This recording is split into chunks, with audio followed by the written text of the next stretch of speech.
And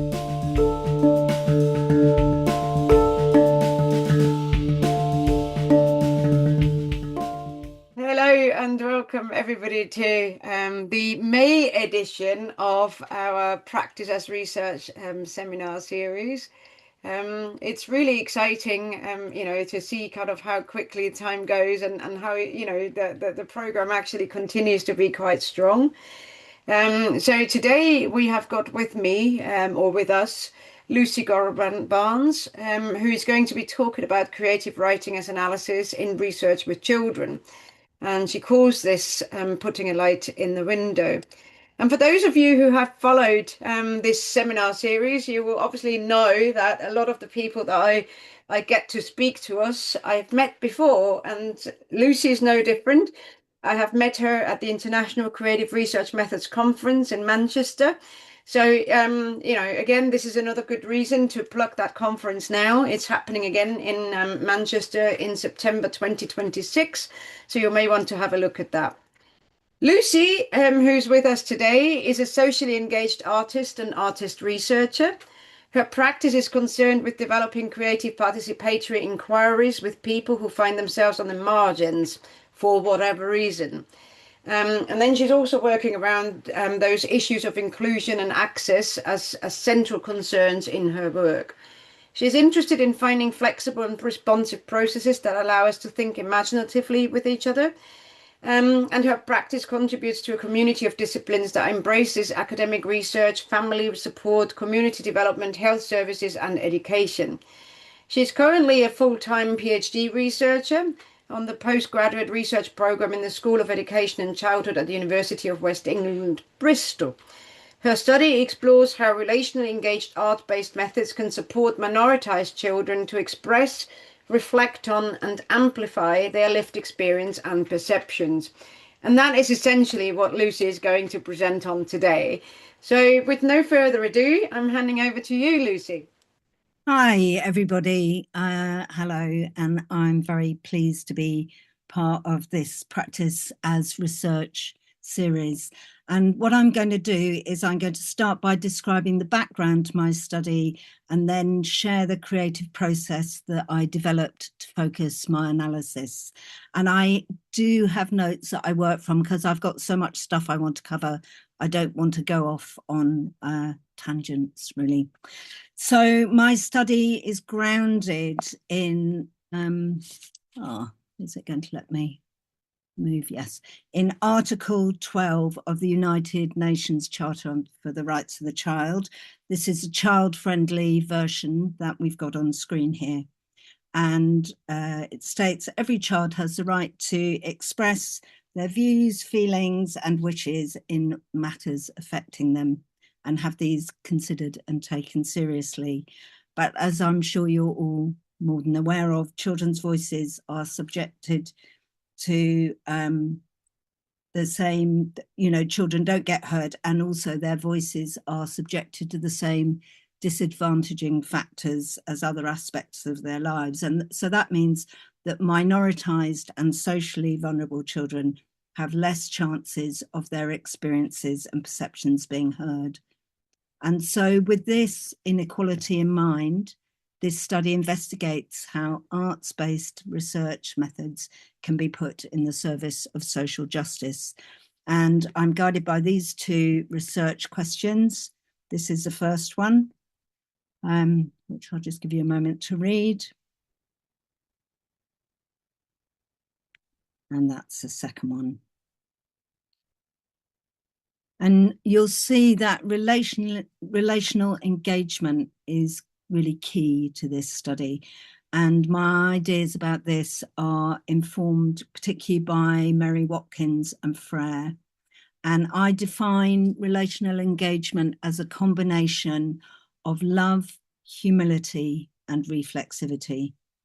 So in my study, I work with 21 8 and 9-year-old children, and they were at 2 different schools in urban areas of multiple deprivation. And over a 6-month period, they participated in 9 sessions. And in those sessions, we did informal map making and bookmaking processes. And They were both in response to the question, what matters to you? I understand meaning making as happening through this process of engagement. And so I generated data to consider what Smith and Etow describe as a double hermeneutic. So that's looking not only at what the children expressed, but also how they did this through their conversations and demeanors and interactions.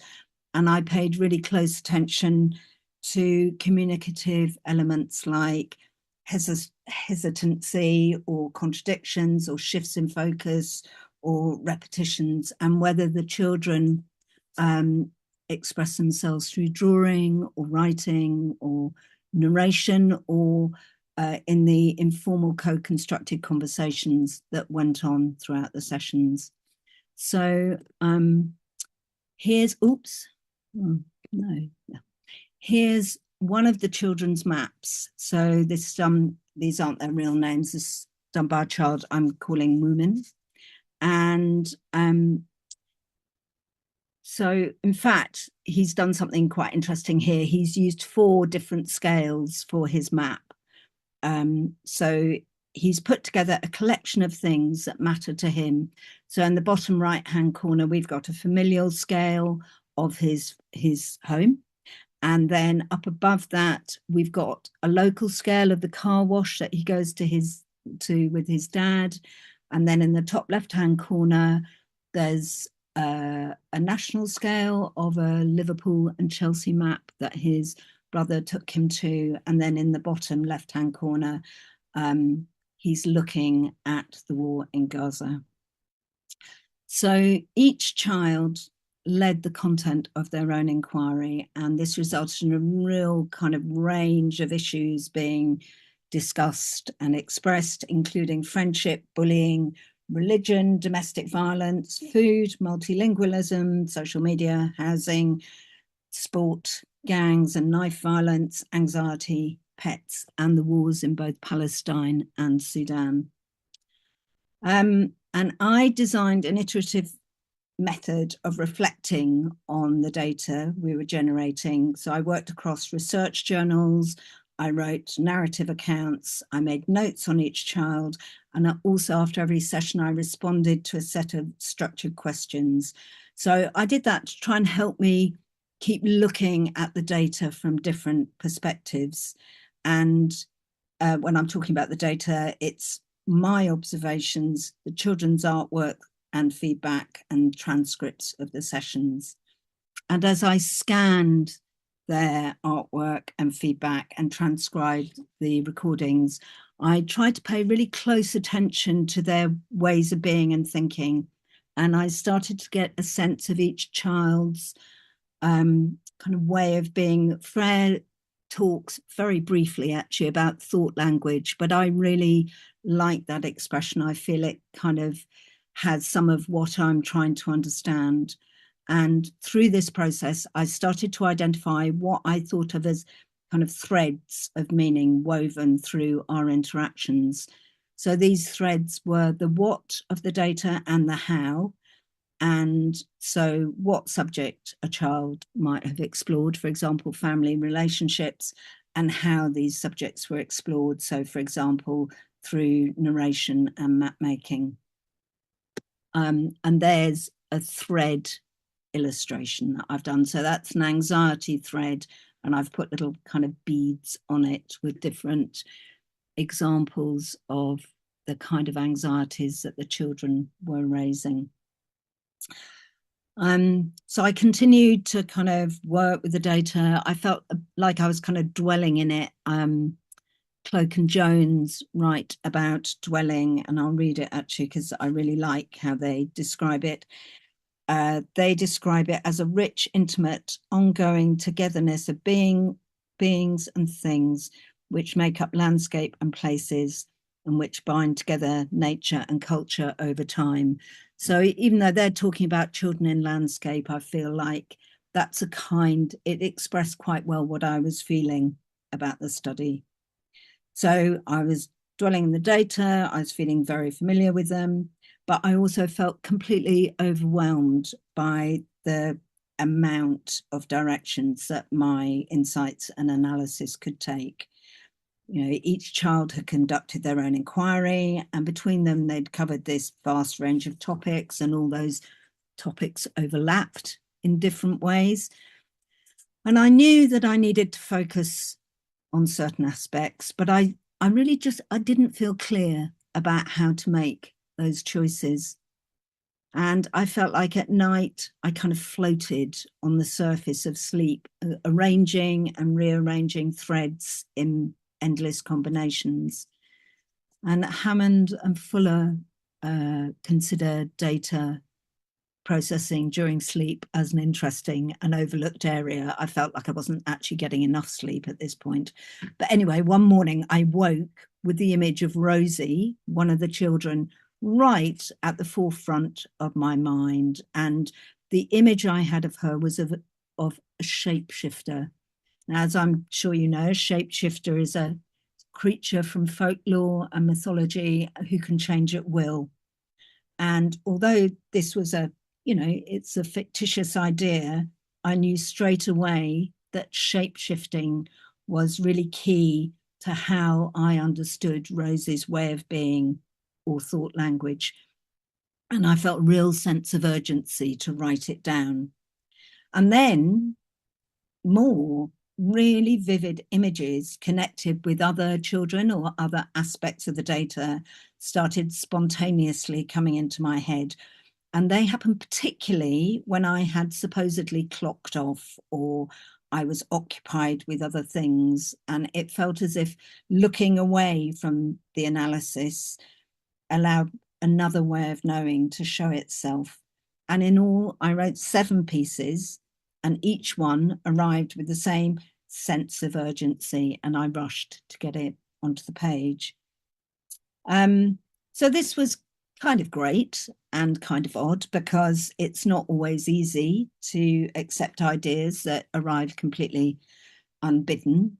And I felt a bit unsettled by how these written pieces, they existed in worlds that were really beyond the study. But the photographer, Sally Mann, I don't know if any of you know her work, but anyway, she reminds us that new ideas often feel precarious, unformed, and tender. And I also, I know from my own experience as an artist that, good things can come in slightly disconcerting ways. Macfarlane talks about the body may be said to think. That's what he writes. And as I wrote each piece, I recognized the warmth and excitement that I felt about it as a somatic response, telling me that the pieces have value. And they gave me another way of understanding the data. And Couceiro writes about creative analysis as going beyond the commonly cited methods of repeated reading, listening, or watching to invent new ways of doing and knowing. And for me, there's something really key in her words going beyond, because the creative work is done in addition to rigorous documentation and reflection, not in place of it. So having dwelt so wholeheartedly in the data, I was familiar with the concerns that each child had brought to the engagements, their way of presenting themselves, and the metaphors, symbols, and images they were using to express themselves. And I trusted the reliability of the written pieces because I knew they had their foundations in these things. And I've illustrated this by annotating one of the pieces that I wrote about a child called Michael, with just a few examples of his expressive outputs in the session, which I've sort of pointed to in the piece I wrote. So I'll just read this. The carpet was blue before paint stains bled across the room. Shoes and carpets have scuffed together for years, each worn thinner by the other. But for now, the boy's feet rest under the table, and his map shows everything that is keeping him afloat. He shouts the bad stuff up to the sky, hoping the wind will carry it away and he will be washed up on gentler shores. But right now, he is at sea. His captain sits weeping on the bridge, purple hands too sore to grip the wheel, and without the strength to guide them safely home. At night, the boy asks angels to watch over him, while pirates with cracked skulls scramble past his cabin, rattling their swords as they board the ship. So, just to give you some context to that piece, Michael was amongst several children who had been exposed to knife violence, and the children explored this in the session. And for me, this piece is a distillation of how I felt witnessing Michael navigating his exposure to knife violence. So reading it back, I could see that it has something of the relentlessness of their situation and how worn down Michael and his family are by it. It speaks to him choosing to use his map to show his coping strategies, but talking, I've called it shouting, but talking about the violence, but he didn't depict it visually. It refers to his parents' lack of agency in their inability to change the situation, and the pirates scrambling past his cabin window, for me, are about the gang activity on the stairs at night in Michael's block of flats, which he's acutely aware of. And that's juxtaposed with his use of prayer as a coping strategy. So I felt that introducing a cabin boy into my analysis wasn't contradictory to any other meanings I was trying to make. Like I was looking at police reports of defensive weapon carrying, for example. But I was trying to understand the data through both of these. They kind of exist in a weave together, with each one informing the other and helping me understand it with more of myself. Creative nonfictions can be really great at capturing and distilling experience to make research accessible and engaging to really wide range of audiences. But I knew that I hadn't written the pieces to represent the data, but they were connected to my analysis process. I could see that each piece illuminated to me how particular aspects of the data had got under my skin. And as I reflected further, and it took me a while actually to realize this, I did realize they were like lanterns, with each one shining a light on analytically generative examples of the data that spoke to how the methods supported the children to explore what matters to them. They related directly to the children's diverse and minoritized statuses, and they foregrounded some of the complexities of the study. So then I decided, okay, they're a bit like that. Manet describes research as a moral enterprise, and what and how we write about our participants needs to be carefully considered. And I then reviewed each of the 7 lanterns. 2 of them related to data that felt too specific or delicate or contestable to share beyond the project. And so I went no further with them. And a 3rd lantern, which was about how some of the children were navigating their feelings about the situation in Gaza with what appeared to be very little adult support. I felt that highlighted possible tensions between the political impartiality guidance for teachers and the prevent strategy and the children's voices and what they wanted to express. But this was more about adults and children, and so I chose to co-author a paper with my director of studies to address this issue. So this left me with 4 lanterns to work with, and to write my insights and analysis, I gathered all the data that I felt related to that lantern, and I put it in chronological order, and I worked my way through a descriptive account where I tried to give enough detail so that people could understand the context and the nature of the artworks and the intentions. And my aim was to keep the children's voices at the heart of the analysis and stay faithful to the relational nature of the study. I wanted to stay close to it. So it felt important not to consider any theoretical framing until I had got what felt like the key insights from the lantern down on the page. And by the time these were in place, it was usually obvious to me where I should be going, what literature I should be going to. And I felt that this method worked well in terms of letting the data lead the theory and keeping the children's voices at the heart of the study.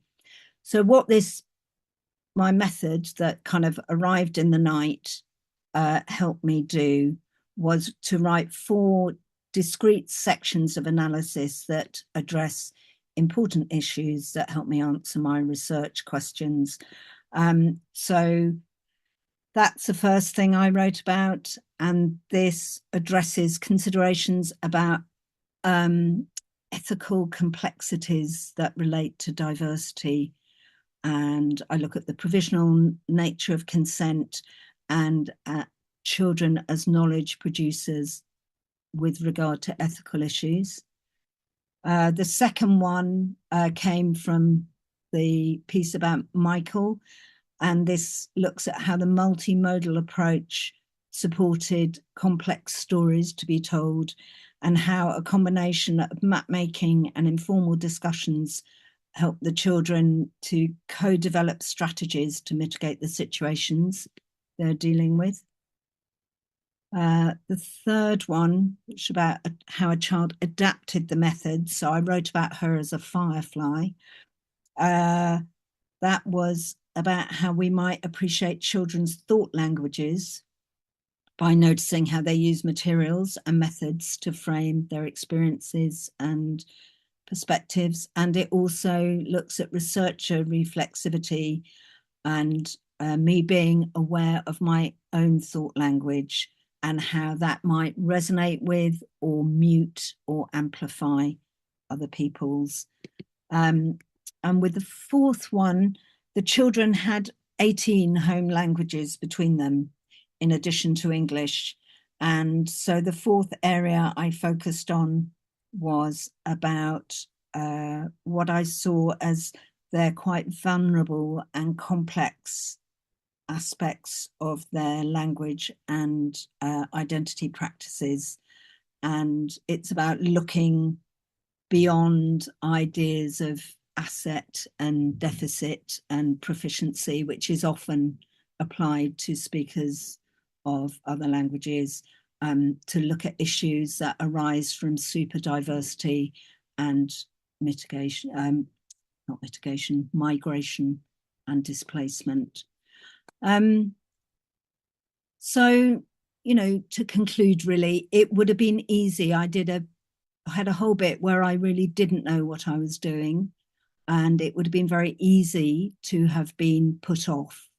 But actually, seeing it through really helped me keep the relational nature of the study in mind, and I think led to 4 really useful sections of insight and analysis.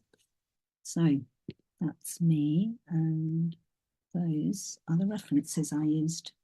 Thank you very, very much, Lucy. Thank you so much for your presentation. It's really, really exciting to see your work. There are some virtual, comments, sort of, emoticons and rounds of applause. But it's lovely to kind of hear you talk about this. There is one question already in the chat box for you. Is your work available to read, please? Well, I am heading towards I submit a draft of my thesis to my supervisors at the end of this month, and I should submit in September. So, my thesis will be out, hopefully by the end of this year. There is some stuff online that my UE profile has publications I've already Yes. done, but they're more about participatory arts-based methods. Whereas in this study, I did use those, but it also gave me a chance to do it in analysis, but I cover it in depth in my thesis. Yeah. Thank you. Thank you very much. Can I just ask you to stop sharing your screen, please, so that we can see a little bit more of you now, now that you've finished the presentation. Thank you. That's lovely. So how this usually works is that I'm always kicking off the conversation because people tend to be a little bit sort of, cautious at the beginning. But anyone, if you would like to come into the conversation, please at any point, just make yourself known, unmute yourself, put your video on, and then we can bring you in. But as a starting point, Luci, again, thank you so much for your work. It's really, really exciting to see. There's something that I'm interested in. You said at one point, and I quoted you, so this is why I've got my handwritten notes here. I'm quote, you said the data had got under my skin. That was, and you were talking about how that compelled you to do something with it because the data had got under your skin. Now that's something that really resonates with me because I'm forever suggesting that we should take a much more embodied approach to research and things like goosebumps. They are there for a reason. They tell you something. So when you say it got under your skin, I thought, oh, I'm gonna obviously hone in on that.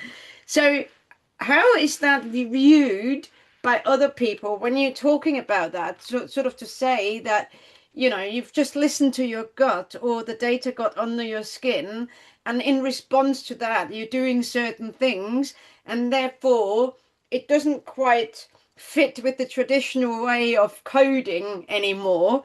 How do other people view that? How do your supervisors view that? But also colleagues when you go to conferences, etc. Yeah, I mean, it's interesting, isn't it? And I think, I mean, um, Couceiro writes this in the very good creative data analysis book that's out. And I think it's the thing about the going beyond um, that, I did all of the other stuff. I did it. I was very, very familiar with it. And I think that was very, very important. So when these odd pieces came up, there's one where one of the children said um, about the voice recorder. So this is a child from Iran, a refugee from Iran, and she asked me if it was a lie detector and whether I was taking it to the police. So it just went straight in, that remark. And I did end up writing about the voice. I wrote about the voice recorder. So I think for me, the thing is that I show it in the example of Michael and the cabin boy. I can point exactly in the data to where that comes from. I mean, um, I think there's 5 examples in that annotation, but there are hundreds. And what I think is the way that I've presented it in my thesis is that I have the lantern up at the top. I say, I've already explained the process of the lantern. Then I have the lantern at the beginning. I say what it focused me on. And then I have an analysis where I've got data. I'm looking, I've got the data that the lantern shed the light on. So I think it, I mean, you have to make the decision somehow, don't you, as well? Whenever you're deciding these things, you're always using something to make the decision. So it seems to me to make more sense to use my it is my gut, and that's my feelings and my senses. That's what your gut is, isn't it? It's the kind of feeling I had about the blue carpet when I walked into the room. I knew I'd write about it because it was just so grim. So I knew I would. It just got me straight away. Yeah, and I think it's I think often at the point where we've done all this qualitative work, I think we can get really kind of spooked into starting to count. We get spooked into a kind of quantitative approach and think, well, it's got to be this many. And but yeah. Thank you very much. I mean, I'm just wondering, when you said at what point, whatever that was during your doctoral journey, when you said to people, I'm writing some creative pieces. How do they react? How does that, what's the sort of the response to that? Okay, I made one of my supervisors nervous, and it didn't scare the other one. Um, and I I could feel that she was yeah, a bit concerned that, oh, oh God, has Lucy gone off on one. So but then I became really interested in the literature that addresses it, and there's lots of really good literature about other ways of knowing. So I Yes. feel like I've theorized it to bits, to kind of to justify and explain. And I learned loads about it from doing that. But there are, so I think I've really taken encouragement from people like Caroline Lynette, for example, who argues that actually part of decolonization is letting ourselves think differently, and but there's loads of very good literature around it as well. So I've used that. I've scaffolded what I did. Yeah. Thank you. So I have got a comment there, and a question in the chat box as well. People, it's kind of a little bit difficult for me to know whether I'm allowed to bring you in. So this is where it gets a little bit tricky. If you want me to read out the question, I'm more than happy to, or your comment, I'm more than happy to do so. But at the same time, it would be lovely for Lucy to see someone else as well, not just me. So on this occasion, I'm going to read out one of the comments. It says there, isn't going off on one par for the course. Yeah, absolutely. Yes, of course. Um, but I was saying that in response to Nicole asking whether how other people responded. So yes, I think it is, and I do completely trust my gut. I talk about that feeling of warmth, and I was so excited by the pieces as they came. I and I think I knew they had something. I knew they mattered. I just didn't know what. And so it's in that bit that that's where you have to hold your nerve and not get thrown by other people's anxiety about what you might be up to. So I think that's important to go, yeah, I don't know what I'm doing, but I will know. Of course I'll know it. I just don't know when I'll know. But yeah, in fact, I went out for pizza with some friends, and they said, what are you doing? And I said, I'm writing these really weird things. And they said, okay, why? And I said, because they're helping me, they're telling me what I want to write about. And as I said it, I thought, oh yeah, that's there you go. That's what it is, you know. So, but pizza, it always helps. So Thank just you. wanted to chime Yes, in there, please, Lucy. Michelle, come on in. I just thank you so much for your presentation. It was super interesting and all kind of grise to the mill in the ways that we're all trying to be bolder and, live in that white heat of creativity and possible critique from other quarters, and live in the mess and see what emerges. And I think that's a really important place to be. So thank you for going in there and producing. And pushing the frontiers. I mean, these are all cliches, but this is where there is critique, this is where the cliches come to the fore, I think. So so thank you for that. That's all I wanted to say. Thanks. Thank you. Thank you very much. So I have got Hannah here who's got a question for you. Come on in, Hannah. Thank you. Sorry, I just shoved flatbread in my mouth. Bad timing. But thank you for the presentation. It's so interesting to hear how other people do this. But I was wondering about the facilitation of whether you facilitated every creative session with every child, or whether you feel like you can just analyze data that's collected, because I think it's quite difficult balancing working with vulnerable children or children who may be vulnerable. Are you the best, as a researchers, are we the best one to facilitate these kind of creative sessions with them? Because we're probably not going to work with them again. And I think it's easier to get the gut instinct you were talking about if I'm there in a room with a child, but it's not always appropriate. So yeah, I guess I just wondered, what's your process? Do you facilitate every session, or do you just analyze the kind of creative outputs?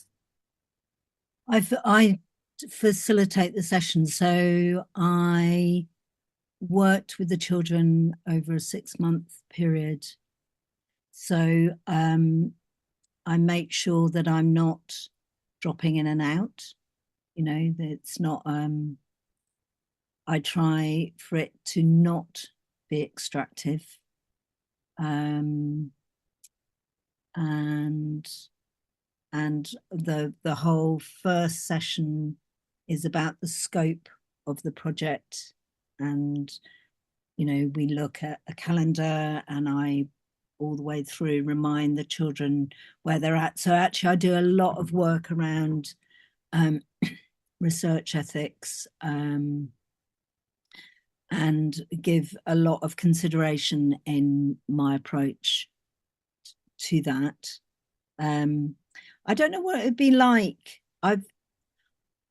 I've illustrated books, research informed books for children using data that I haven't generated, but I don't know what I haven't ever been in a position where I've analysed data that I haven't been part of generating. I'm not sure if I've answered your question, actually. Yeah, so it wasn't a very clear question, but it was it was a useful response. I guess any other further tips around like those kind of ethical considerations, like anything you can offer there would be useful as well. I think actually, I mean, when in the stuff that I write about Michael, I write a lot about research ethics in my thesis. It's a big interest of mine. So, for example, with Michael, I felt that Michael was really strategizing around the kind of mitigating factors in his life, and I felt like he was kind of recruiting me as one, potentially one of those things. And so, I mean, I write about my awareness of that, trying to balance that, not getting scared by that, but also being realistic about the scope of the project, what I was able to offer him, you know, that I wasn't in any position to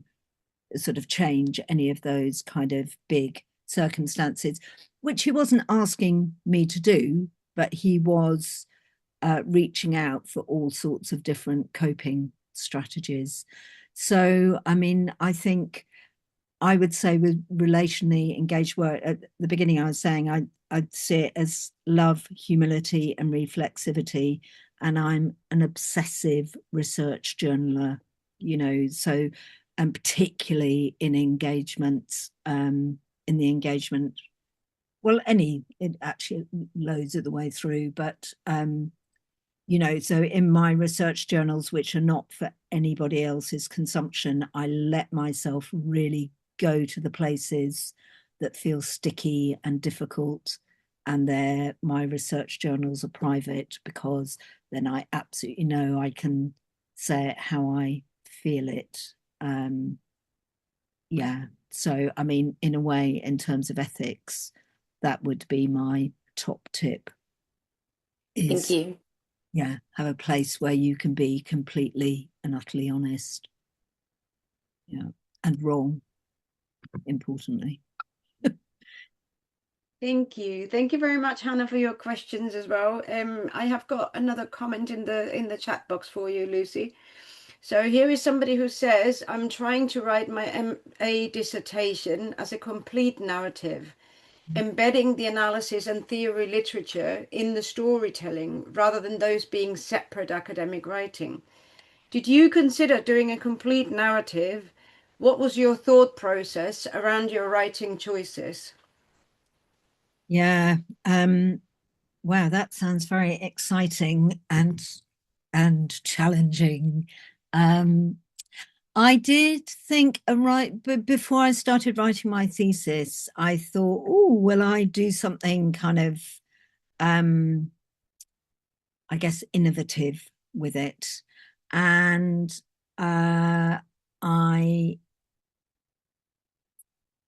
decided not to. I think I got really worried about getting. I felt like I don't want to trap myself in some extended metaphor. That was my kind of big fear, was I'd set up a thing and then I'd be kind of shoehorning thing. I'd end up writing Pilgrim's Progress, by accident. So I chose not to because I didn't trust my own skill not to do that. Um, I I have got a couple of bits of kind of response writing, what Fish calls response writing, dropped in. So they're bits of creative writing. I drop them in text boxes, and introduce them and say the purpose of them. So I have got some bits, and the lanterns. And actually, because I'm a visual artist, the way I kept myself happy and sane was to illustrate my thesis. So that's what, that's been really good for me at points where I think I cannot type anything else. I draw. Thank you. Yeah, no, I mean, I actually agree with this kind of a pragmatic approach. I mean, it obviously depends on which discipline you're in. Some disciplines are going to be, sort of happier than others to accept, that kind of style of writing. But it is also, well, what is the kind of career that you are pursuing afterwards? Do you need to publish in traditional kinds of journals, for example, in which case having a more moderate approach to writing may be helpful. It may not be quite as satisfying, but it may be helpful in that respect. And actually, one of the big thoughts I did have was, I thought, I do want to do this as beautifully as I can. So I really want to pay attention to how I'm writing and to how I'm using literature and to the imagery I'm using in my academic writing, because just because it's academic, it doesn't mean that you can't bring images into it, because of course you can. So that has been a really strong kind of guideline for me in writing my thesis, it's a bit like untangling hair, just wanting it to be, just get all the knots out of it. So in terms of, because you kind of said about, your creative writing and the creative nonfiction that you've done, so what kind of writing inspires you? Is it someone within academia whose writing inspires you, or is it somebody in the literary sphere? That's a question. I mean, I read loads. I love a well-written academic paper. You know, I I I read a paper the other day by a woman called Marion Bam, who writes about her journaling her way kind of into her identity as a Muslim teacher. And it's just a beautifully written paper. It's beautiful, you know, so I really appreciate stuff that's well crafted. And I use them, I mean, I do use a lot of direct quotes in my writing where I just feel like they've expressed it with a really lovely turn of phrase. Like McNiff, he calls it disregarded intelligence. That arts based approaches are an often disregarded intelligence. And so for me, that is just, that's a really interesting way to describe it. But yeah, no, I'm a kind of avid fiction poetry reader, a bookworm. Well, that's what, yeah, I mean, that's what they say. Every good writer is actually a voracious reader. So that's what all of the writers are saying, whether when you listen to author talks, whether that's in academia or outside of academia, those people that write well tend to be the people that are reading a lot as well, to get inspired and to learn more and to experiment with different ways. Yeah. And I think that immersion in language, and I reference artists, I reference poets, songwriters, Buddhists. The main sort of big block of my referencing is from academia, but I've got Brian Eno in there as well, and yeah. I include the stuff that feels relevant to what I'm talking about. So when I write about humility, I include Suzuki, who writes about, he's a Zen Buddhist who writes about beginner's mind, because to me, it seems to be saying the same useful thing. So. Thank you. So the comment in response to your sort of, your answer to the question that was asked earlier, thank you. That's really interesting and useful. I've got some supportive supervisors, but I was wondering where the line is between bravery and my own stupidity. So I'm still on the writing, so I'll see how I get on. Yeah. Yeah. Well, I would like to take this time. I'm quite aware of the time, so I think this is quite a nice way for me to kind of just highlight to you the next seminar, which is on sonic ways of knowing, researching life using sound. So it's obviously still creative, but in a different kind of way. And that will be Richard Longman who will be with us, and it will be happening on the 10th of June. And I will be putting the link into the chat box so you can access that in the information, and also register if you're interested. I'm going to stop sharing my screen again, and I would like to say thank you so much, Luci, for being here today, for presenting, for taking the time to talk to us, to respond to our questions. It was lovely to have you, and we wish you good luck with the thesis.